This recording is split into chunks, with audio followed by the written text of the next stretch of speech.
Grief Karga said you were coming. What else did he say? He said you were the best in the parsec. Bounty hunting is a complicated profession. You are a Mandalorian. Your ancestors rode the great mythosaur. Your name will be legendary. I don't know if you heard, but the Empire is gone. We have you 4-1. I like those odds. Hello and welcome to Mandalorian Minute, a Who Watches podcast about the Disney Plus series, The Mandalorian. I'm Travis Fishburne. I'm Alex Brunel. I'm Dustin Meadows. And I'm Ryan DeVere. And you are probably familiar with his work from IO9 and Gizmodo. Special guest Germain Lussier. Thank you for joining us again. Thank you so much for having me, guys. Excited to talk Mando. Yeah. Awesome. Well,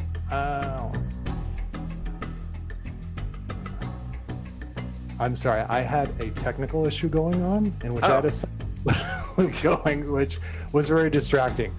This week, we will be discussing Season 2, Episode 4, Chapter 12, The Siege, in which we get familiar characters coming back, and everyone's favorite, Horatio Sands as Mithril. Yes. Made his return. The most important return. Yeah, Germain, what were your thoughts on this episode?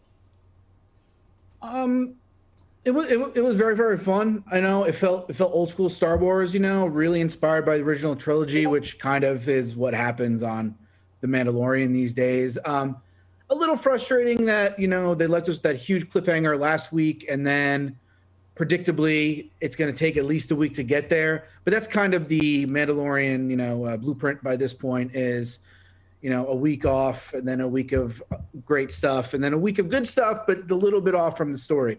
So I enjoyed the episode for sure. I thought the action was stellar. I thought the little teases we got of kind of, mythology here and there was really, really good. And it was good to see the old characters again. But at this point, I'm kind of anxious to get to what's next. Yeah, no, I can agree. Alex, what were your thoughts? Yeah, I agree with a lot of that. I am anxious for what comes next. But the thing I really enjoyed this episode. The thing I was impressed with most is the thing that Mando keeps doing and keeps impressing me, which is, at least this season, is cramming a lot of lore into very little screen time and dialogue. Just like the 1 minute scene that we'll get to in this episode had so much going on with like kind of far-reaching implications for both prequel trilogy and sequel trilogy, just like a lot of stuff going on in just like a very dense 1 minute of stuff, implications. That was so tremendously interesting. And this episode was directed by Carl Weathers, and like you said, it's called The Siege. And there are parts where it's like, it really felt like Carl Weathers and the editor and Ludwig Göransson were really working together to make us think about John Carpenter and Assault on Precinct 13 in a way that really made the fanboy in me happy. I liked the episode a lot. I thought it was, and I also really appreciated that it was action packed and it was, fast paced, but the pacing was a little bit more laconic, I think, than other like really action heavy episodes of the series. And I think that would largely be due to Carl's direction, coming from an older school and coming from maybe that era of cinema a little bit more than, nowadays. So I thought that was really cool. I like this episode quite a bit. Yeah, no, as did I. Spoiler, this might be one of my favorite episodes of the series. Nice. Which I was not expecting. Nice. Due in no small part to a really amazing biker scout sequence, which I'm such a sucker for biker scouts. Dustin, what did you think? A lot of the same things that Germain and Alex have mentioned. I was disappointed that the episode was called The Siege and we only got like this much, like maybe kind of siege action, and the rest of it was more kind of like a covert in and out thing, but that's neither here nor there. I enjoyed it. It was fun. I think the thing that well, I don't know that was the most exciting, but we got the return of Horatio Sands, and if I remember correctly, this is the first time that midichlorians have been mentioned since the prequels. So I think since cartoons. Cartoons talked about. Well, yeah. In live action Star Wars, I mean. Oh yeah, cartoons are all over the place. I don't know the cartoons, so I can't speak to those. But yeah, definitely the first time in a while since Liam Neeson first uttered those silly words, or that silly word, singular. Well, they gave it a cool name this time. M-count. M-count. But we know what it means. But, I'm so much better with M-count, though. We know that the M-count is just your thetans. We get it. I'm so happy for them to like officially make a term that just wraps the shame around the original word and puts it on display in dialogue. I'm very for that. I hope someone I kind of want to hear him say it with the Jake Lloyd cadence of "What are midichlorians?" Like just adding in a little bit after the hiccup. I just want them to all do that. The man would be like, "What are midichlorians?" Yeah. I just want someone to so wizard, Andy. I just want someone to explicitly say what does the M stand for, so that somebody has to say that word out loud again. It's very possible that that's coming. Yeah. Oh no. Oh man. A Mandalorian count? What? Yeah. 4 or 5. There's one right now. 4 or 5 by my count this season. Yes. Total 5. Right now in this scene, 1. Yes. Yeah, this episode definitely felt more Filoni than Favreau. Like it followed. It felt like it would have been at home with like the Clone Wars kind of pacing and stuff. And it's one of the very few times that in Mandalorian so far that we've followed really other characters, that the camera wasn't just chasing whatever Mandalorian was doing. Yes. Yeah. Once they split off, you get to follow somebody else, which I thought that was very interesting. And even the lingering, we'll get to it in the classroom, but yeah, we can get right into the episode. So it begins aboard the Razor Crest, in which the Mandalorian, he's getting help rewiring the Razor Crest from Baby Yoda. Groot. I almost said Groot. Crossover. Yeah. They are interchangeable in this scene, pretty much. Yep. They kind of are. This scene is adorable. Yeah, we have seen this scene before. That's true. Did you guys get a sense from this scene and the rest of the episode too? I kind of wrote about it a little bit, but he's learning. Baby Yoda is learning. His speech is developing. His mental capacity is developing. Like this episode in particular, I felt a little bit earlier this season, but this episode in particular, the fact that he can take directions and help-ish, really felt like while the main story is happening and Mando's trying to find Ahsoka and all this other stuff, like this child is becoming more very slow. I really like that about the first scene. Yeah, he's definitely absorbing. Yeah. And then we get to see them eating, and we get to see a little bit more of Mando lifting his helmet and seeing Pedro Pascal's glorious chin. It's a shapely chin. It's a good chin. And then what's the next thing? Is it the descent? The descent is the next thing we would see is actually on Nevarro. We see a group of criminal Aqualish have taken up residence in the old Mandalorian hideout, and then Cara Dune shows up and takes them all out. Yeah. I loved the Aqualish. I loved this scene. I love seeing other iterations of that species, because like for the longest time, I did not know those were tusks on that guy. Like as a kid, every child did not. Right, it's just a butt on a face. That's all. Like it's an up and down butt. Yeah, but I love seeing pronounced tusks and like other grizzled, this Aqualish guys. I loved it, and great action. Yeah. Until you said that out loud, I did not know they were called that. Just like the Quarren, I referred to them as something else. These were always the space walrus people to me. The Pon Babas or whatever. Yeah. Which again is a name that's one of those only on a toy. But as somebody who has a Pon Baba oven mitt, I was excited to see more of these aliens rocking it. And also the other part, the takeaway I liked from this scene was having not seen Cara Dune since the last season, she's not obscuring her tattoo anymore. So she's out there kicking ass, and so it's a little bit of a hint of like where we're going to learn about her, and that she's now the marshal of this little outpost in Nevarro. Yeah. And I also liked, her treatment of like the space meerkat or whatever that is. Oh yeah, Space Timon. Yeah, Space Timon. Oh, that's the one I was looking for the reference, and it is Space Timon. That was yes. Yeah, her interaction with Space Timon, I feel like, is hugely influenced by the time she spent with a child. And that kind of compassion for a smaller kind of like, creature that needs to be taken care of rather than just like shooing it away. And that, she displays this throughout the episode. I thought that was a really nice character touch too. Mm-hmm. Yeah, agreed.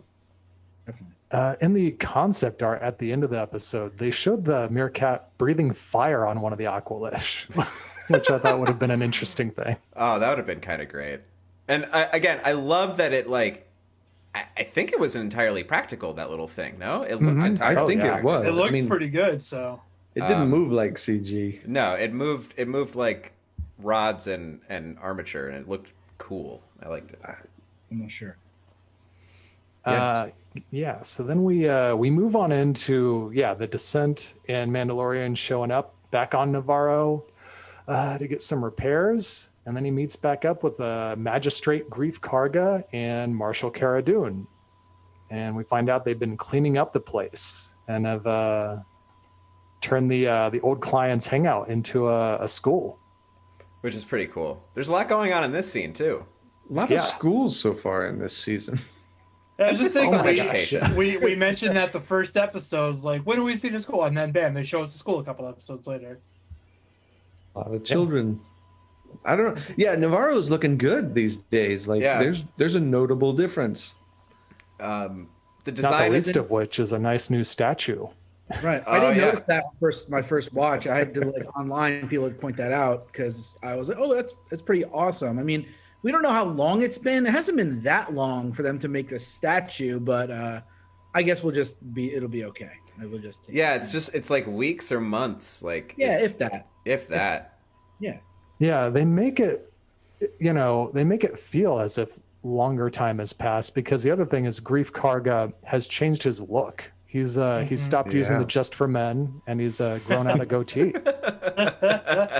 He's got a new outfit too, a little bit more prim and proper, done up right. Yeah, which I think, that goes hand in hand with what you were saying, Jermaine, about like Baby Yoda is developing and changing, and like it's been time has passed. Their relationship has deepened. Like he's had time to pick up on some of this stuff. And this scene is, I mean, it's the design is great. I love that we get the protocol droid against like the transparent space lane board, which is imagery that we've kind of seen before in Rebel bases. The classic television tropey thing of the one open seat in the school where the new student gets planted. You have to have it. And it would always be at the back of the room or the front of the room. It would never be in the middle of the room. Nobody's going to leave the one seat open unless the kid like farted on it or something. Otherwise, that seat would not be open. Exactly. So like, I like this scene. I like the clean space school. And I watched like the Screen Crush video about like the Easter eggs in this episode, and that's all outlining space trade routes and different like stuff that we've heard about before, and like real universe stuff, and you can tell the care that was paid by the design department to throw those little kinds of details in there. It's nice.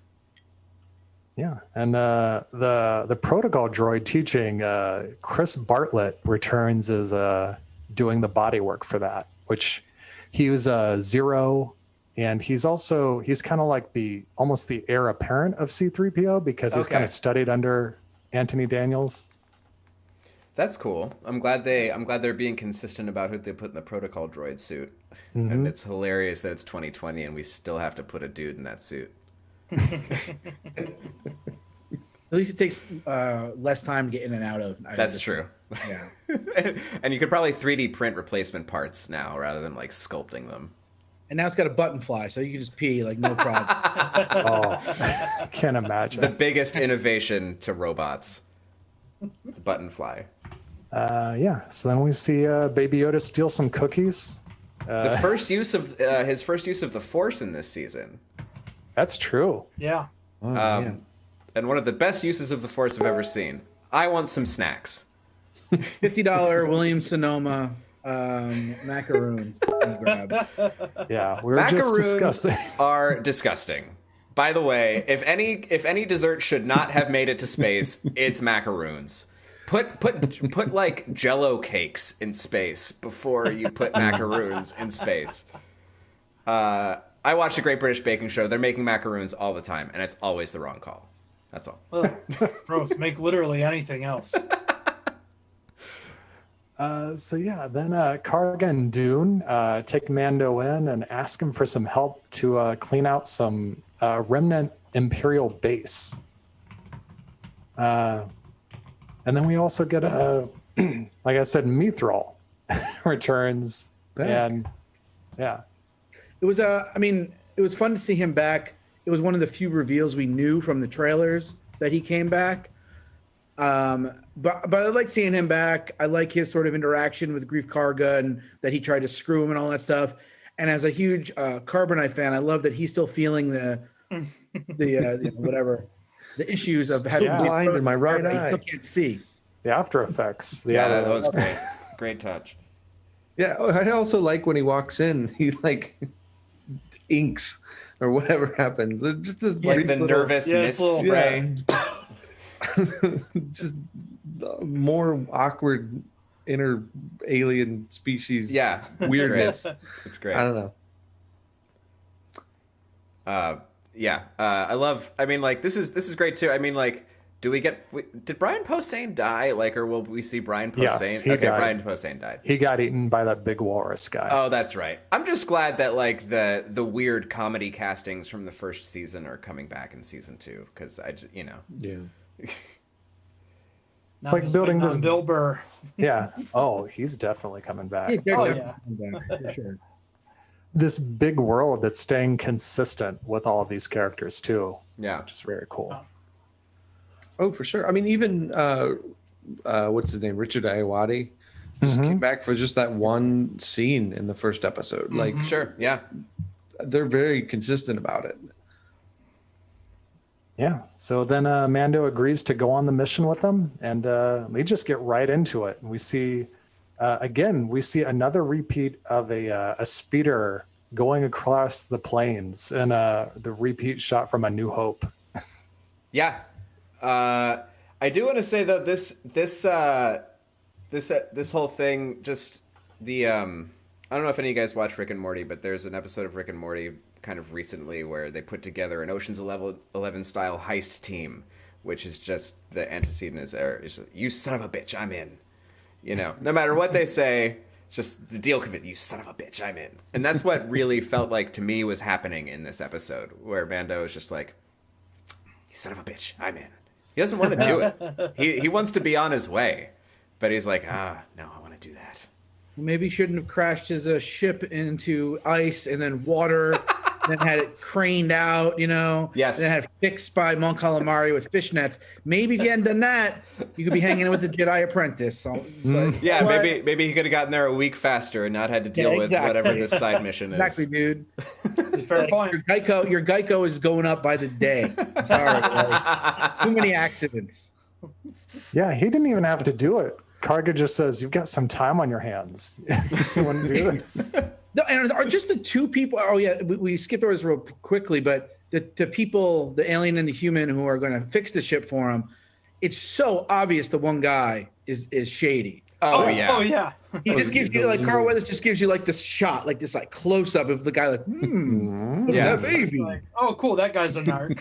Yeah, totally. Like, it's fine. There's always like calling an episode The Heiress, what's going to happen. But, like, so that was just kind of like, I wrote down, I'm like, oh, he's shady. And you kind of forget about it because it doesn't come back for 30 minutes. But, yeah, the seed is there. Right, yeah. For sure. Is that a species that we've seen before? I didn't recognize it. He looks like a stretched out Maz Kanata. Yeah, you're right, yeah.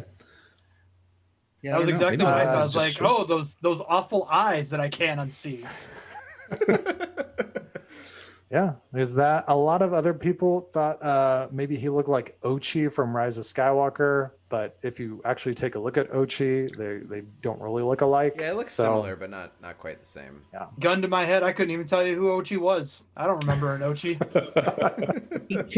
He killed Rey's parents, Emperor Palpatine. He's very, very important, and you have no idea who he is because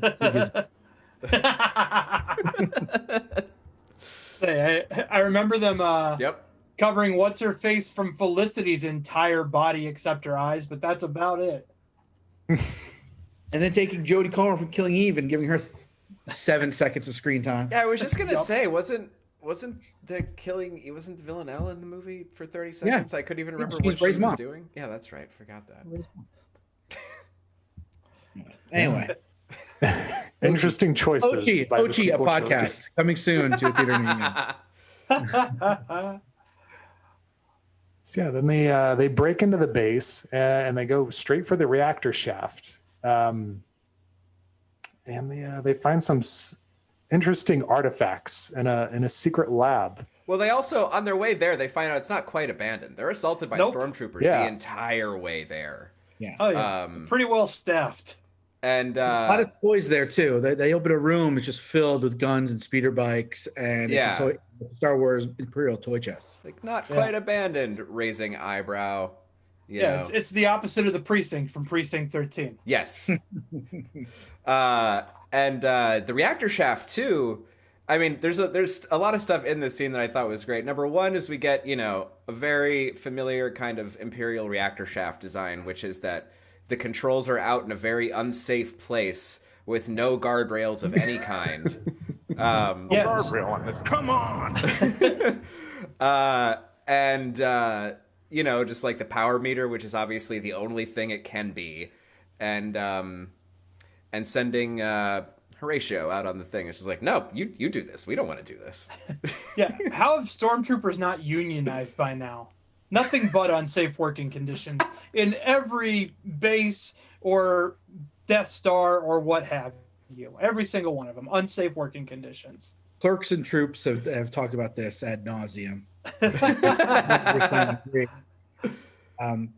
Yeah, I mean, I think it all very cool. It's all very New Hope, Death Star, the stormtroopers and running around. But yeah, when they find that lab, it's like it's what you were talking about, Alex. It's like the short scene that just kind of goes on, and then you think about it after, and like, wait, what did I just watch? Right. What did you just say? Yeah. Can I go back to that? It's crazy. Yeah, I very rarely rewind an episode for like a whole scene within the episode that I'm watching. But after that scene, I was just like, wait, I got to go back like 3 minutes and just like really pay very close attention to what was going on. Because Travis, you were about to get Jar Boy here, which I'm putting up on the screen. Yes. There's Jar Boy, which maybe these things in there are related to Snoke. Germain, I noticed in your recap, you said you don't believe that it's that they have any Snoke relation. My first initial thing was no. Now I've seen people saying like, oh, it's playing the theme music and like Snoke's theme real subtly, and maybe, but like it just felt like a long way to go because there's definitely a lot of like deep cut Palpatine canon stuff from like the games and a couple of the books that I haven't quite followed all the way, but it felt to me like, wait, like is Moff Gideon, does he know that Palpatine is there, and is that why he wants the midichlorians from the child, and is it to make these beings? Are these beings soldiers, or are they this and that? It just felt like a long way to go, but the more I think about it, maybe I just don't see it connecting so cleanly to a character in the sequel trilogy, but maybe I was just kind of, it was just nice for me, this scene, mainly for the confirmation of why they wanted the child. It seemed very obvious, but at least to finally say it, be like, no, we want him for his blood, his midichlorians. We're doing something with midichlorians, so we want somebody who can use the Force, and maybe it is Snoke, or maybe it's beings who go in big black stormtrooper outfits that we'll see soon, but we don't know. But sure. Yeah, I'm still on the fence about it. I'm curious what you guys think. Yeah, I mean, like, oh, sorry, Trev, go. I was gonna say I studied the face on the thing in the blue jar for a while, and I think it just like the shape of the ears and the face. I mean, they're obviously, I think, trying to make you think that, even if it doesn't end up being the case. Yeah. And I was surprised while I was watching it. I kind of had this, preconceived notion of, well, anything that they try to connect to the sequel trilogy, I'm not really going to care too much about. I for whatever reason, put those things together in my head. I'm like, oh, this is a little more satisfying than I thought it would be. The idea of this.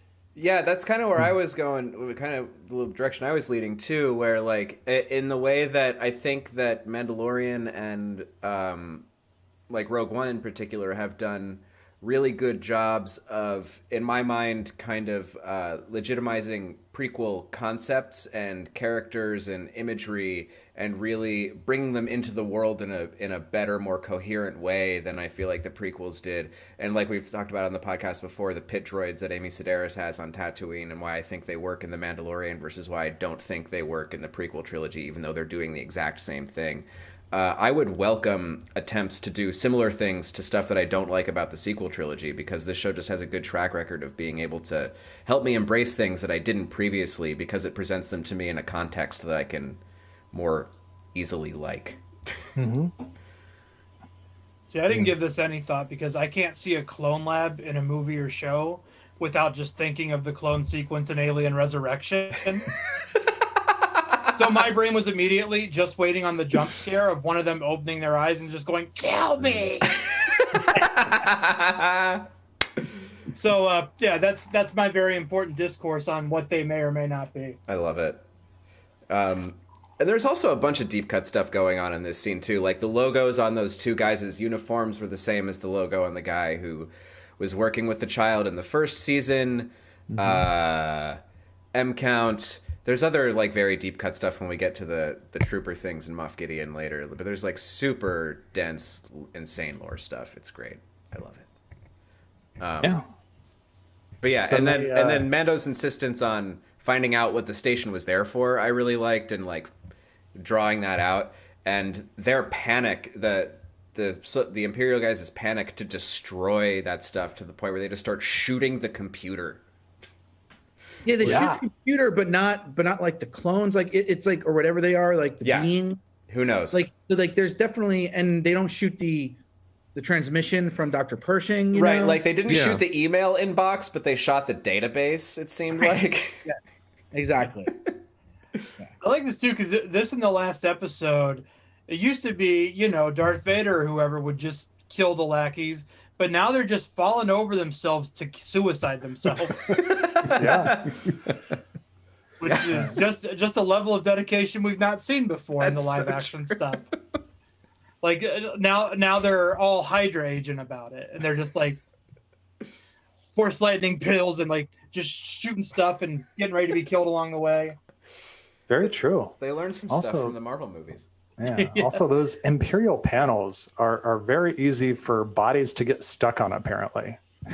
Yeah. Yep. So then, they found out that Moff Gideon is still alive, and that means Baby Yoda's in danger, and Mando has to split. Yeah, I loved his paternal instinct. His immediate thing was, "I'm done with this mission. I got to go get him." Yeah. And he jetpacks away, and it's like what you guys have said. Like, I love that he goes away, and it's about the other people, and of course that's used to great effect. But and anytime he uses the jetpack now, or whatever it's called, Angel's Wings, Jetpack. Jetpack, yeah.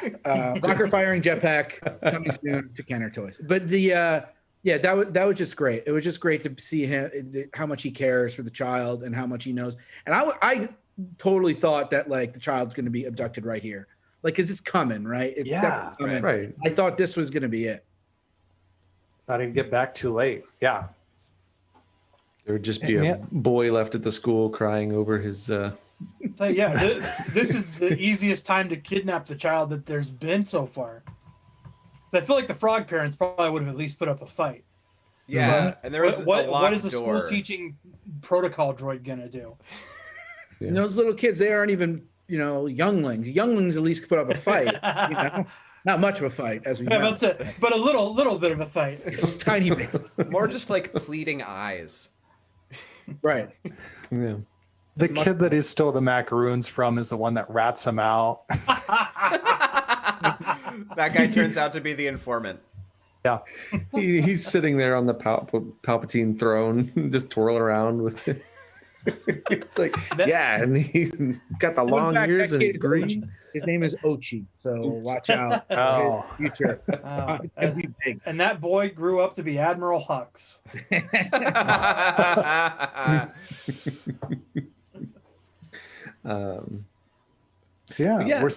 We're stuck with this trio that, it didn't even really occur to me until the second time I watched that, like, oh yeah, we don't get Mando for like half an episode almost, and we care about these characters so much that like you don't even notice. Yeah. I would say this episode's definitely about Kara more than Mando. Mm-hmm. Yeah, especially by the end, you're right. Yeah. Mm-hmm. Also during this sequence, this is when the infamous crew member shows up. Which I didn't see this until it was pointed out by the internet, but same. I totally missed it. Yeah. Yeah, this is the new Starbucks coffee mug of from Game of Thrones. Is a random crew member who didn't quite get out of the shot. What's great about this is the Starbucks cup. They probably will never know who the culprit was of the Starbucks cup unless it was one of the performers in the scene, which, let's be real, it probably was. Mm-hmm. But this guy has seen this on the internet and is like, farts. Yep.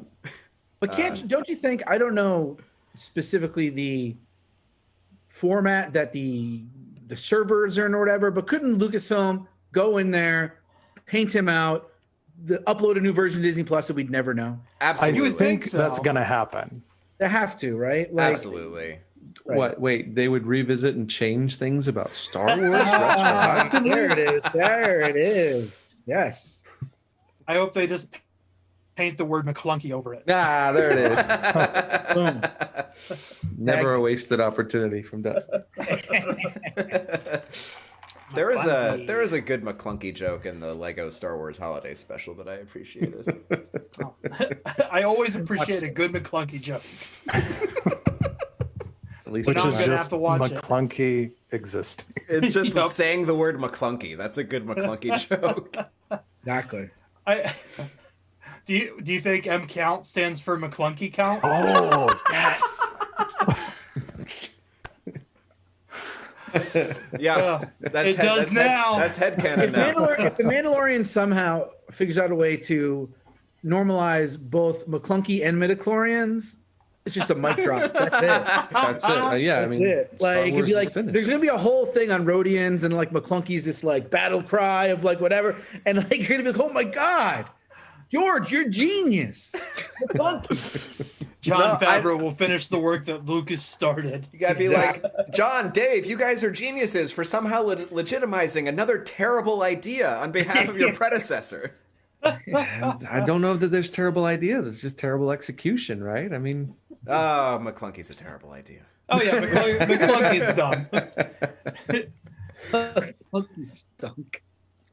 But Sarah, they did release the McClunky cut. It's on Disney Plus. It's there. Exactly. But we get this really fun scene next with the speeder bikes. Yeah. Cara Dune commandeers what is called a Trexler Marauder, which is a little different from the Imperial troop transport, apparently. But then we get, I think, like, what is the best action set piece of the series thus far? Ooh. Yeah, it was a really good but this is very, very good. It was very, very good. Way more Star Warsy. I loved that Weathers inserted those shots of like the speeder bikes and like underneath. Yeah, exactly. All like those Jedi shots just to hit you in that nostalgia, while before he does crazy things like put the troopers on top of the transport and the TIE fighters coming in. And it was really, really good. It really felt right. Yeah. Though I guess I just that crate dragon and two Mandalorians shooting around. It's still my favorite action scene of this sequence series. Oh yeah, great one. Yeah. I just love that shot of them coming down in the ravine, and then you get the two that just like randomly run into each other. Yeah. This is incredible. Always got to have the red shirts that just die immediately because they're doing a ridiculous thing. The transport crushing Mithril's speeder is great. Yeah, that was awesome. So awesome. Yeah, I mean, it is very, very strong. And yeah, Carl Weathers just crushed it with the tension. And then like once they get out of the canyon, I was trying to figure out like, how are they going to be safe? You're done. I was like, is there like a force field on the red zone or the green zone? I wasn't sure, and obviously I don't think that would have mattered. I think they would have just blown them out if they could have, the TIE fighters, but yeah. Oh yeah. And I know part of what works for the sequence, we've talked about this before, especially with the Crate Dragon episode, is there's so much stuff to do with the lore that we've already experienced, that we've already seen in the movies. Like just something as simple as a bunch of speeder bikes ramping off a cliff face. That looks so cool. That's such a fun visual, and nobody thought to throw it in something before now. But it's just one more thing that makes that sequence pop out. And I low-key got like Indiana Jones and the Last Crusade vibes, like the tank chase scene from that with this. Sure. Except the sides were reversed. But yeah, phenomenal sequence. Yeah, they've definitely had a bigger budget this season, and it shows, and they've used it to great effect. Yeah. I mean, everything looked so good, and it's they've done a great amount of practical effects, but then when they've used CG, it's been in great, like in necessary places, and it's believable. It's not cheap streaming service, filler stuff. Well, I mean, whatever the research there is on this topic shows that like literally the only reason people are hanging on to Disney Plus subscriptions long term is because of The Mandalorian. And they know how much this show is doing for their subscription count, and I would, number one, bet that there's more money for this season than there was last season. And number two, there's more money available to work with because they didn't have to put a ton or as much into upfront costs in terms of like the stage and building all the assets that they needed to make the show. Oh, yeah. So we're just seeing the rewards of that and absolutely stellar scenery and like total theatrical quality computer work. What I think is also really interesting is you're absolutely right about the importance of The Mandalorian to Disney Plus, but I think the importance of The Mandalorian to Star Wars, not only it being the first series and all these things, like, but I don't think they realized it when they were shooting this in like the end of last year. So basically like when Rise of Skywalker was coming out. Right. So I don't think they could have realized when this came out, this was going to be it for a while, like even like the other shows, like Kenobi and Cassian got pushed a little bit because of COVID, and Mando season 3 is ramping up, and I think they know like this is the crown jewel now. It's not the trilogy. Who knows what movie's coming next? Who's directing it? When it's coming? 2022? Yeah, right. Never. But like so, this is now Star Wars. This is so like that's a good point. So like it's going to be really interesting to see third season. Like you guys are absolutely right that this season has a better quality. CG effects and the scope is so much bigger. I wrote a little bit about how like this feels like it's getting bigger than The Mandalorian even should be. Like The Mandalorian is an episode like this. It's like a heist sequence. Like, but the second he starts talking to Ahsoka Tano, and Ahsoka's like, "Oh, you didn't know Obi-Wan Kenobi? Oh yeah, Anakin Skywalker. He was Darth Vader, right? You know Darth Vader? He was the Sith. You know what the Sith is, right?" And like she knows it's way too much for this one little show. It becomes movies. So I'm off topic from my original thing. It's just that I think season 3 now, what they're writing they know that it is Star Wars now for the foreseeable future. And I think as good as this season has been, and hopefully will continue to be, I think season 3 is going to be like exponentially bigger and better. Oh, now I'm just way excited for season 3. Like I'm hard pressed to think of any huge misfires Favreau has throughout his career, at least from a creative standpoint. And yeah, I think that's going to continue to be the case moving forward. With this. Leaning on Filoni, obviously, every for character, sure. Filoni character, and Favreau's a Star Wars fan, but he's not like, a huge Star Wars nerd. He's probably like on our level, a little bit less even, but Filoni is everything. So like, I think him leaning on him a lot. I think Favreau, obviously, he's writing all these episodes, so he's got the dialogue and the structure, but there's no way Filoni isn't on his shoulder every single one of them. Oh yeah, Sure, and I certainly don't mean to minimize Filoni's work either, because Of course. Yeah. based on everything that Alex, Travis, and Ryan have told me, because they're the versed in the animated series and all the other stuff, like, yeah, they've got a great base they're working from. Yeah. And I also think it's more like Filoni is the true Star Wars Bible at this point. Like, hey, what ramifications does this have, Dave? Well, and Yeah, and Mandalorian.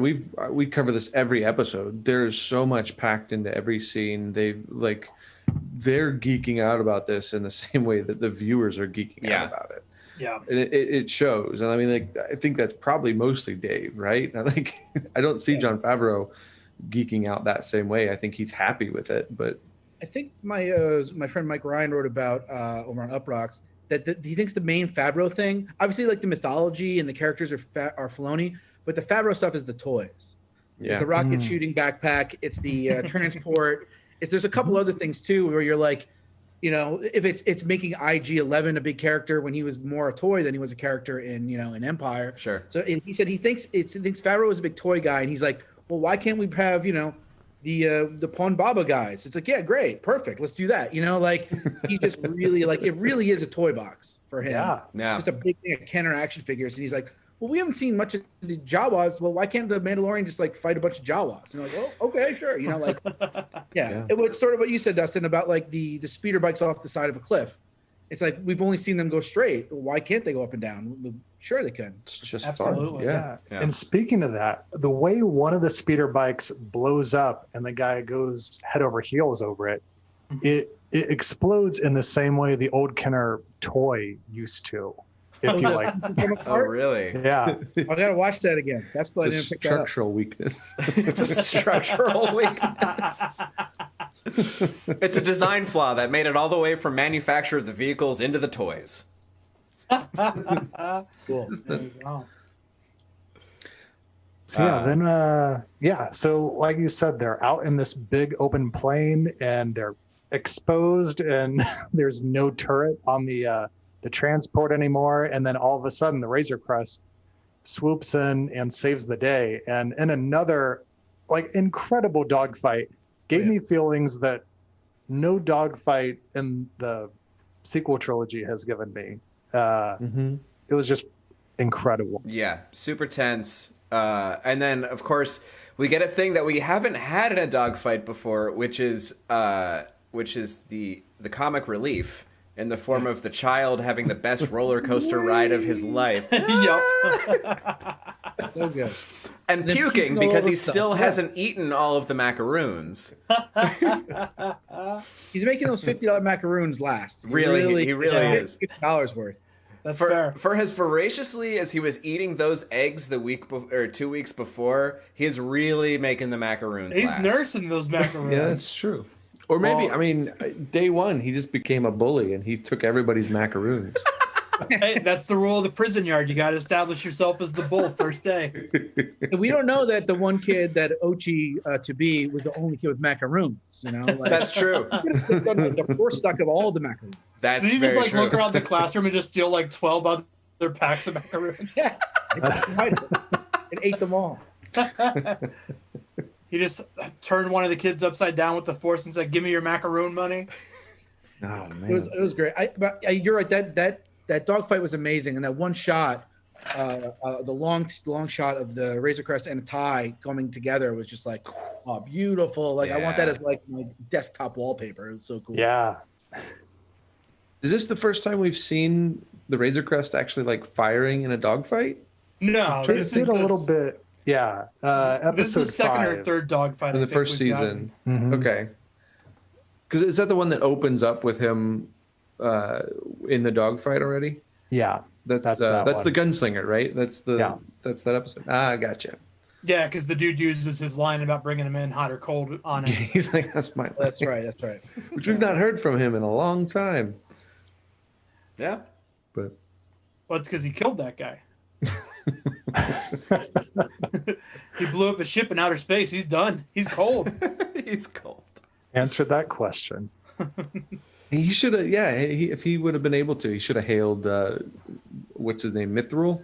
Mm-hmm. That's his name. Back on when their cruiser thing lands, he's like, I could bring in hot or cold. Just full circle.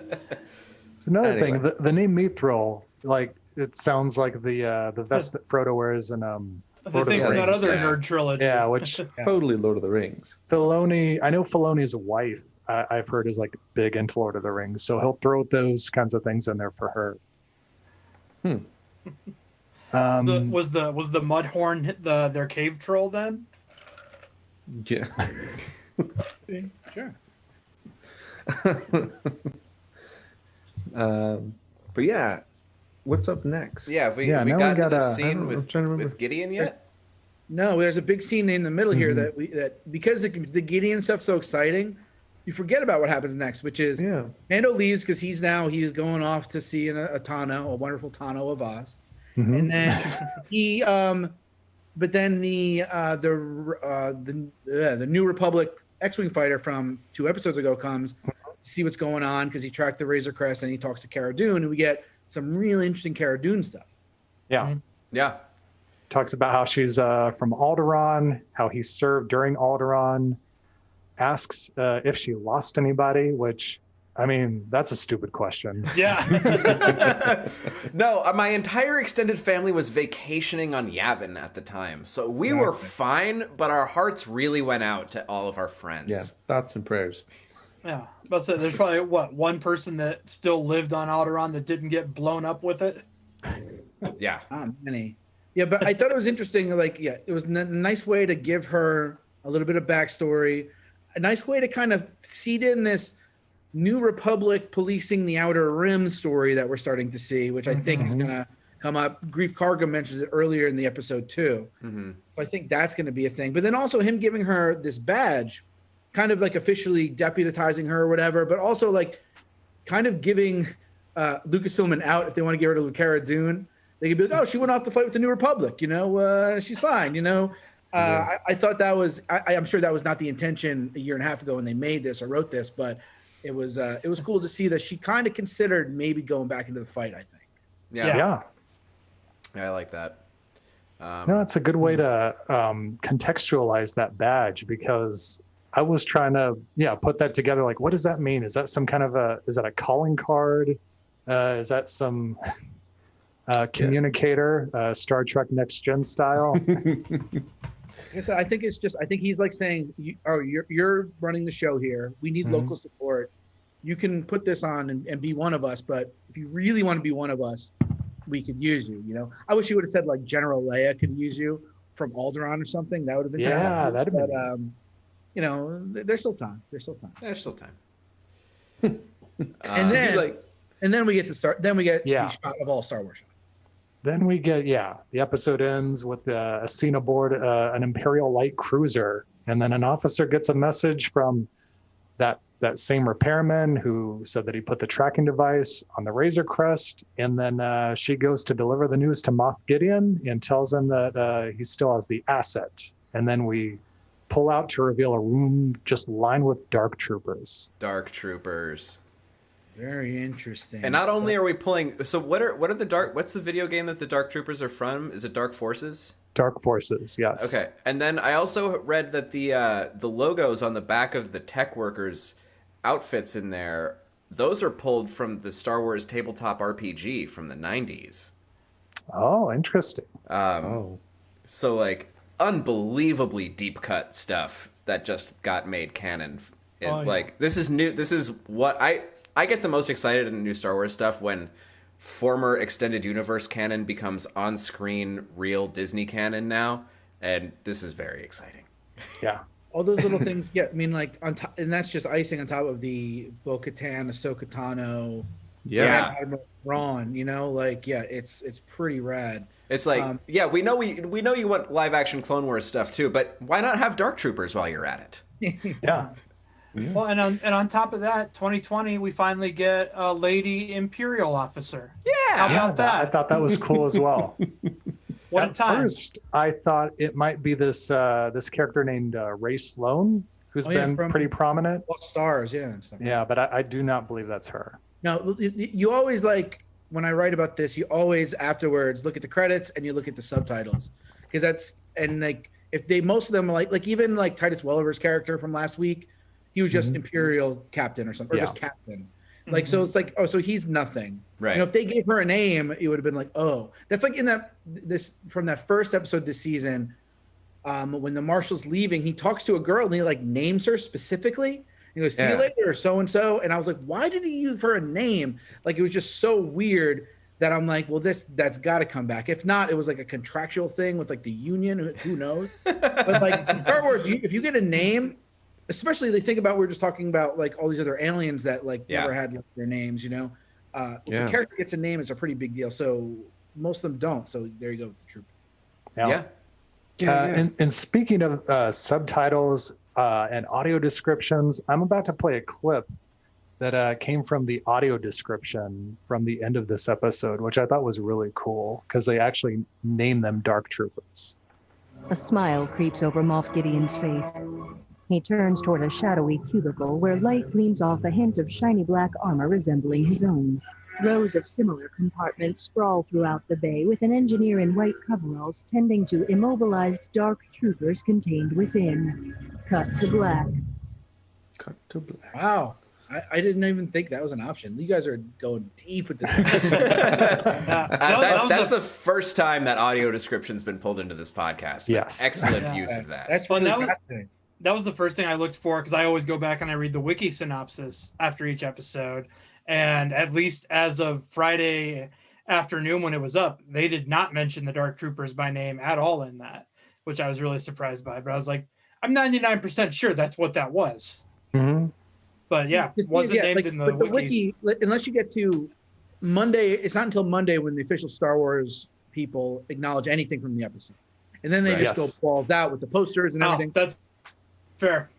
Yeah, but so like the wiki isn't official, but like that audio thing is probably like borderline official. I'm sure like if I was like to email Lucas and be like, oh, this is Dark Troopers, they might be like, don't say it, but don't deny it. You know, I think that's one of those things where it was specifically, they use that term for a reason, but it's a good pull. Nice. Yeah. I also like that it calls out that the armor on them resembles his own, which is calling out some kind of a connection there. Yeah. He definitely has more armor and relics and something than any Imperial officer we've seen, you know? Like, obviously, like we see Thrawn is a collector, but he wears the same stuff kind of that, you know, Krennic does. Right. Yeah. We haven't seen Moff Gideon looks like a stormtrooper. So like, and you know, he's got a dark saber. So I'm really excited for more of him, because he seems like so fascinating. And especially if he's like this link between Palpatine and Snoke. I mean, who knows? It seems possible that maybe he knows that his old master's cloned somewhere on Exegol, but we'll see. Yeah. I kind of wonder if Gideon's armor could possibly be made from Beskar. I don't know for sure, but just considering all these connections, like we've been saying that he has to Mandalore and all the Beskar that has apparently been just ripped from that culture. So he pillaged the fuck out of Mandalore.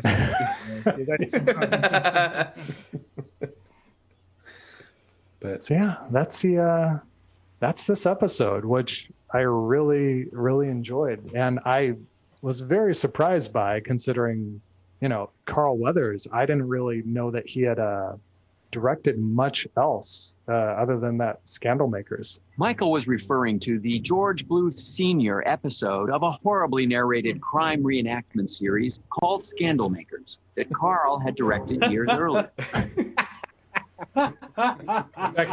Oh, very good, Trev. Yeah. But I mean, really, I looked at his IMDb and I'm like, wow, he needs to do more. Yeah, does he have much of a directing history? All TV stuff. Wow. TV episodic stuff. Yeah, I thought he did. He did a great job. And I don't know how you guys are with spoilers and stuff. Did you guys see the rumored title for next week's episode? Yes. I did not. I have not, yeah. Want to hear? I'm fine knowing yeah, it. tell it. Regale us. The rumor title, it's not my thing, it's from somewhere else, is The Jedi. Mm-hmm. Ooh. And it's supposedly like 58 minutes long. Oh, jeez. Oh. And so if it's a 58-minute episode called The Jedi, it's definitely directed by Dave Filoni. Yes. Like Dave Filoni's not going to give the Ahsoka reveal to anybody else. I wouldn't want anybody else to have the Ahsoka reveal if that's what it's referring to. Sure. So if I think it's very interesting if that is the title, and that she's coming in episode 5 so early in the season, you know, like I don't think if that's the case, she might not play. Maybe she gets like a Boba Fett type of little thing. But again, she's so important. I don't know, like because I don't know if Boba Fett comes back this season. Like when would he see him again? Yeah. I don't know. Episode 5 actually makes perfect sense for me for that, but that's maybe because I think of when I tend to I think of stuff in halves, and when I think of a single work broken up into 2 halves, I think about 2 sides of a record. And when I think about 2 sides of a record, I think about the opening of side A, the closing of side A, the opening of side B, the closing of side B. So I think like an episode like that is episode 5 is like a really strong opener to the second side of an album. There you go. I hope I'm right. Filoni we trust. In Filoni we trust is what I say. That's true. In Filoni I trust at this point. Man, if anyone can rhapsodize for 10 minutes about the beautiful story woven throughout the first 6 films in a way that emotionally affected me more than those 6 films, yeah, man. So the episode is not rumored to be titled The Return of Timothy Oliphant. No, I'm sorry, Dustin. That's Dustin's only concern this season, Jermaine. I quit. I'm out. No Cobb Vanth, no deal. The only time the Mandalorian said like, "Oh, I hope to see you again," and he was Cara Dune, and Cara Dune came back like 3 episodes later.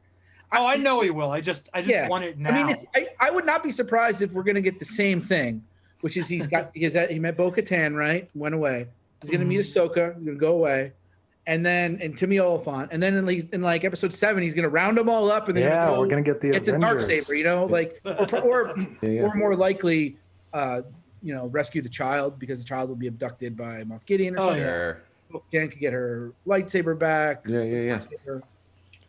Culminating in a 90-minute season finale. I mean, speaking of like the things that we've gathered along the way, we really haven't seen anything else from Boba Fett's armor. Like we know that he has it, but yeah, we've not. It's not looked at it or thought about it much, right? Right. Yeah.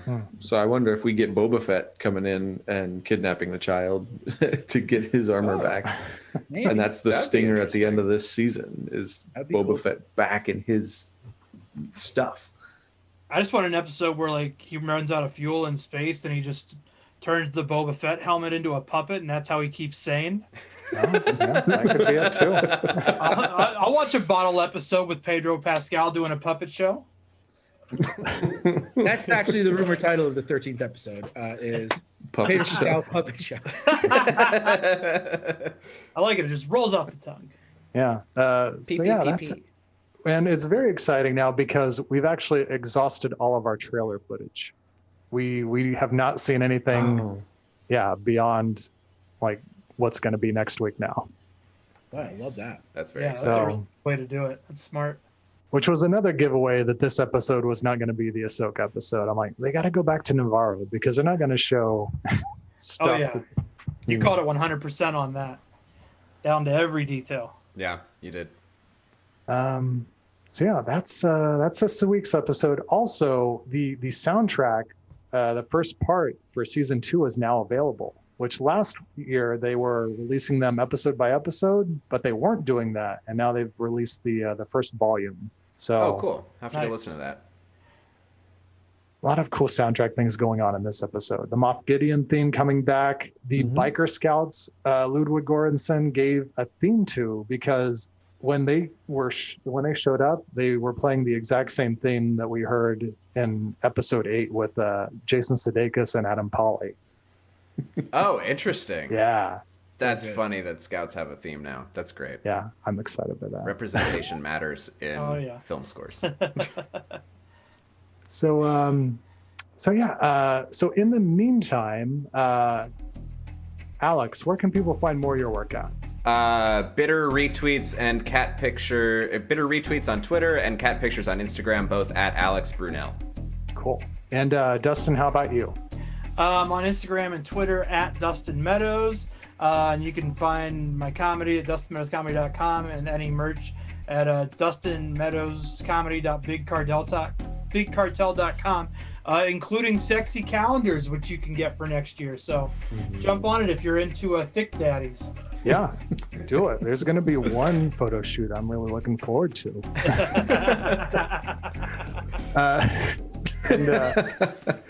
Ryan, how about you? You can find me at Harbjagen. That's HARBJAGEN on Twitter. Cool. And Germain, where can people find more of your work?